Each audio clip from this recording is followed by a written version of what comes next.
Hello everyone, welcome to MacroLearning.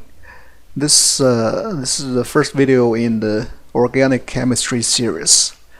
Okay, problems and solutions for organic chemistry, and we will start with alkanes. And the first problem we have here is about naming of compounds. So we have to name these compounds according to IUPAC rules. So in this video we'll take care of the first three compounds, and in the next one we'll take care of the rest. So let's take a look at the first one real quick.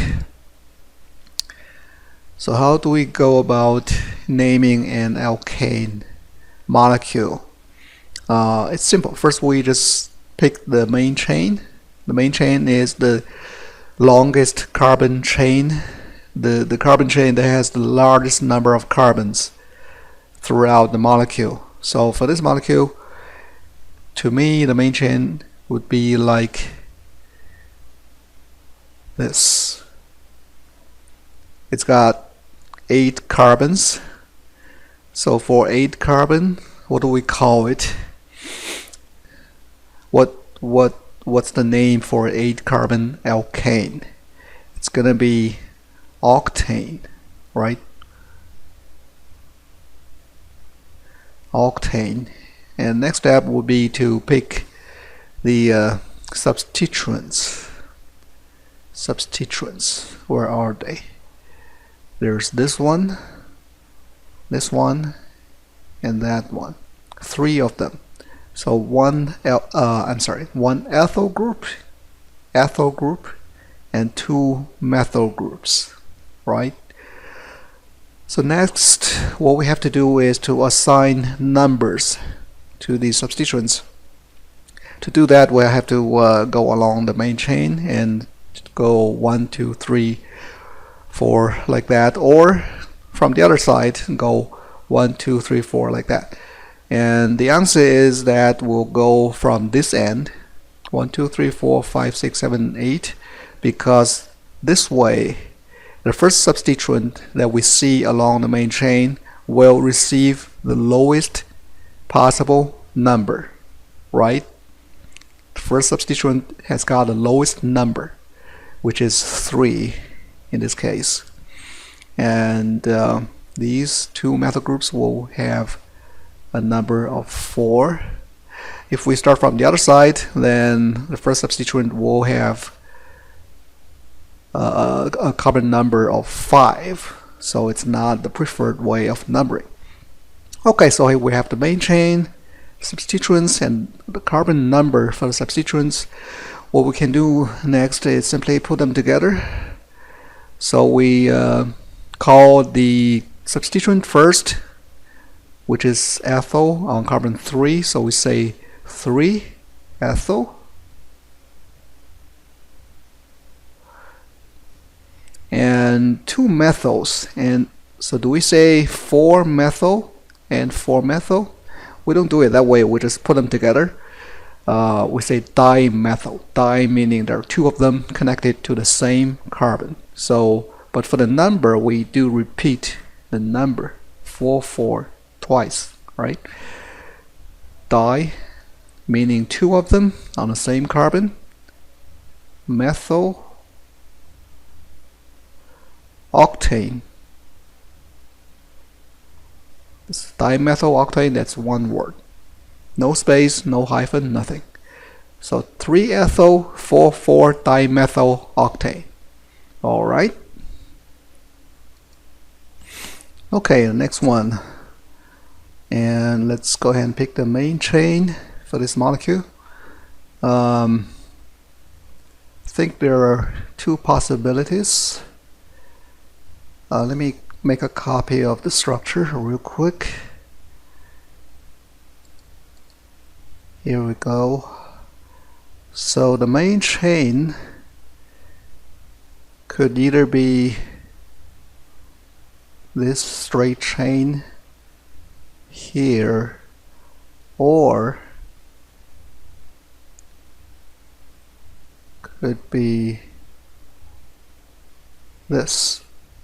And in both cases, it's a 8-carbon chain, which is again octane, right? 8 carbons for both cases. So which one is the correct one? What happens is the first one is correct because again the main chain is chosen and numbered in a way such that the first substituent receives a lowest possible number. If we pick this main chain, then there's a methyl group that will receive a carbon number of 2. It will be on the second carbon. That's the lowest possible number that we can get, whichever main chain we choose. So this one is correct main chain. Let me go ahead and delete the other one. Okay.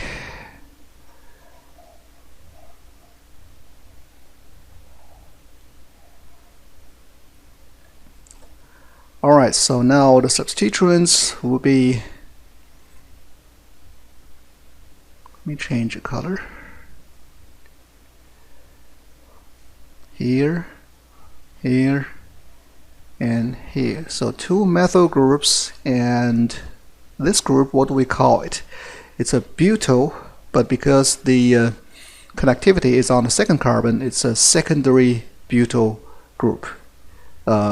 We call it sec-butyl, SEC-butyl. So the main chain is octane, again,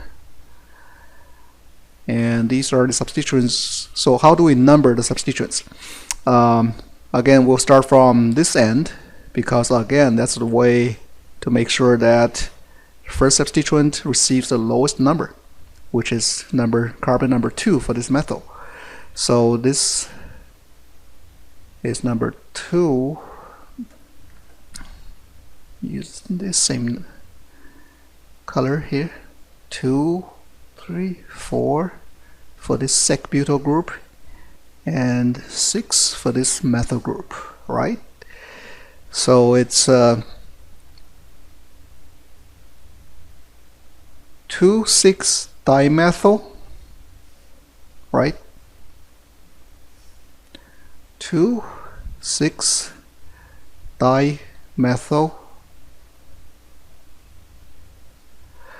and 4-sec-butyl. Actually, what happens here is that 4-sec-butyl will be in the front.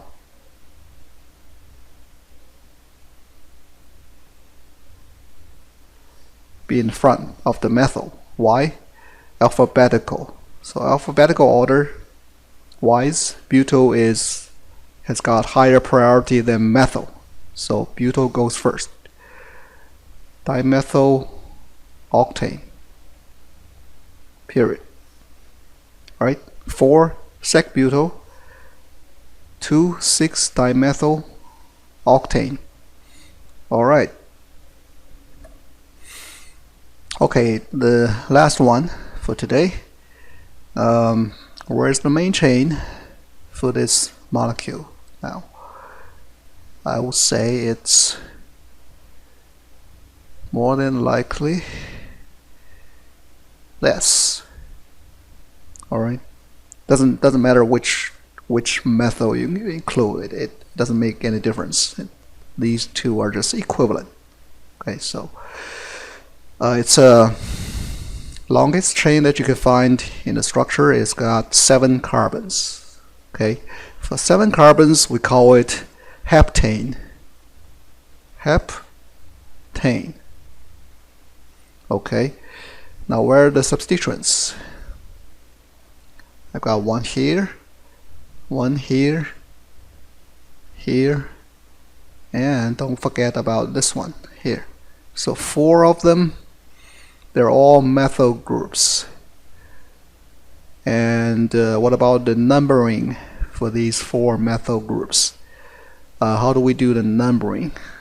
Again, we'll be starting from the left hand side, because that way first substituent has the lowest number, which is for this methyl group 1. Oh, still need to use this color. 1. Oh, I'm sorry. Not 1, but 2. This is carbon number 1, so this is 2, 3, and next ones, these two are on the same carbon, so for 5, carbon number 5. So again, we'll put all of them together. We call them, because there are 4 of them, we call them tetramethyl. Tetra, standing for 4 same substituent groups. Tetramethyl. What about the numbering?